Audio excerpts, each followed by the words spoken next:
ተከበራችሁ የአረብ ሚዲያ ቤተሰቦች እንዴት ናችሁ? ከኔ ጋር ሰላም ነኝ አልহামዱሊላህ። ያው ጠፍቻለሁ ሰሞኑን። እንግዲህ የጠፋሁበት ምክንያት ለእናንተ ሰሞኑን ያው በነገራችን መሰረት ቪዲዮ አልሰራሁላችሁም ማለት ነው። ቪዲዮ ላልሰራ የቻልኩት ሰሞኑን እንግዲህ ቻናሌ አልহামዱሊላህ ያው 4000 ዋቻወርና 2400 ሰብስክራይበር ገብቻለሁ እንዳያችሁት ማለት ነው። እና ሞኔታይዝ ለማድረግ ለዩቲዩብ አመልክቼ ነበር ማለት ነው። ስለዚህ አድሰንስ አካውንት ሲየመለሰብኝ አስቸግሮኝ ስለሆነ እሱ ጋር እየተላፋሁ ነው ለእናንተ ቪዲዮ ያሰራሁት ማለት ነው። እንግዲህ እናንተም በዱአችሁ አግዙኝ ማለት ነው። ያው በእናንተ ጥረትና በእናንተ ትግል በኔም ዲካም ቢሆን እዚህ ደርሻለሁ አልহামዱሊላህ። ያው ዩቲዩብን ሰብስክራይብ ላይክ እያረጋችሁ እያያችሁ እዚህ ደርሶልኛል ማለት ነው። አሁንም አድሰንስ አካውንት አልከፍተልኝ ብሎ በስሜ ድጋሚ ያለህ እያለ እየመለሰብኝ ነው ማለት ነው። እንግዲህ ሁላችሁም በዱአችሁ ልትተባበሩኝ ይገባል።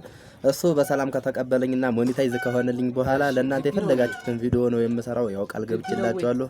ስራዬም እስከሆነ ድረስ ያው አጥብቄ እንዲሰራ ምርጥ ወደ ስራው ላይ አተኩሬ እንዲመለስ የሚያደርገኝ መጀመሪያው ቻናሌ ሞኔታይዝ ሲሆንልኝ ነው ማለት ነው። እንግዲህ ያው ይሄን ለእናንተ ላስታውሳችሁ ብዬ ነው። ያው ስጠፋ ምን ሆኖ ነው ወይም ስራውን ትቶት ነው ወይ እንዳትሉ ብዬ ነው ይሄን ለእናንተ ይዤላችሁ የመጣሁት ማለት ነው። እንግዲህ ያው አሁን ባለሁበት ደረጃ ላይ እንግዲህ 2400 ሰብስክራይበር ደርሽ 2400 ሰብስክራይብ ደርሻለሁ ማለት ነው። 4000 ዋቻወር ሞልቼ ሞኔታይዝ ለማድረግ አዝዣዋለሁኝ። እንግዲህ ኢን ፕሮግረስ ብሎኛል ቻናሌ አልহামዱሊላህ። መቼም እንግዲህ እስኪ ደግሞ በሰላም እንዲመለስ ይሆናል። በደስታ ወደ እናንተ እንዲመለስ ዱአ አድርጉልኝ።